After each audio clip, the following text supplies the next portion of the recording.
పాఠశాల వ్యాపార కేంద్రమా పుస్తకాలతో వేలాది వ్యాపారం చేస్తున్న శ్రీ చైతన్య పాఠశాల గుర్తింపు వెంటనే పుస్తకాలతో వేలాది రూపాయల వ్యాపారం చేస్తున్న శ్రీ చైతన్య పాఠశాల వెంటనే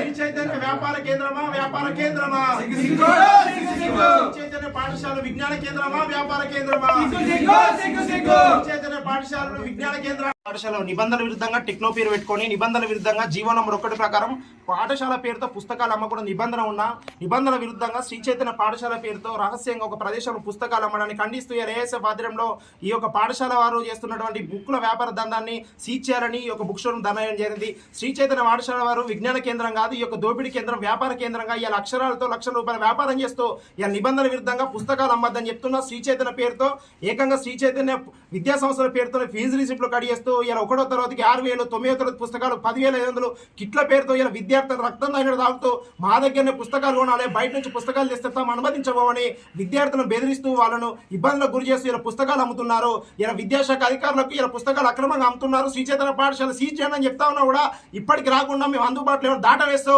శ్రీ చైతన్య పాఠశాలలో ఒక ఉద్యోగస్తులుగా డిఓఎంఓ వేరుస్తున్న పరిస్థితి కరీంనగర్ జిల్లాలో కొనసాగుతా ఉన్నది. ఇలా కరీంనగర్ జిల్లాలో శ్రీ చైతన్య పాఠశాలలో టెక్నో పేరుతో చేసిన పట్టించుకోరు, పుస్తకాల మీద పట్టించుకోరు, ఇలా అక్షరాలకు లక్షల రూపాయల వ్యాపారం చేసిన పట్టించుకోరు. ఇలా కరీంనగర్ జిల్లాలో నిన్న నుంచి విద్యా సంవత్సరం ప్రారంభమైన నేపథ్యంలో ఇలా శ్రీ చైతన్య పాఠశాలలో ఫీజుల నియంత్రణ చట్టాన్ని అమలు చేయాలి. ఇలా శ్రీ చైతన్య పాఠశాల ఒక్క రూపాయి వసూలు చేసినా కూడా ఏఎస్ఎఫ్ ఆధ్వర్యంలో శ్రీ చైతన్య పాఠశాలపై దాడులు చేస్తాం. శ్రీ చైతన్య పాఠశాల చేస్తున్నటువంటి అరాచకాలను ఎక్కడికక్కడ ఏఎస్ఎఫ్ ఆధ్వర్యంలో అండిగడతాం.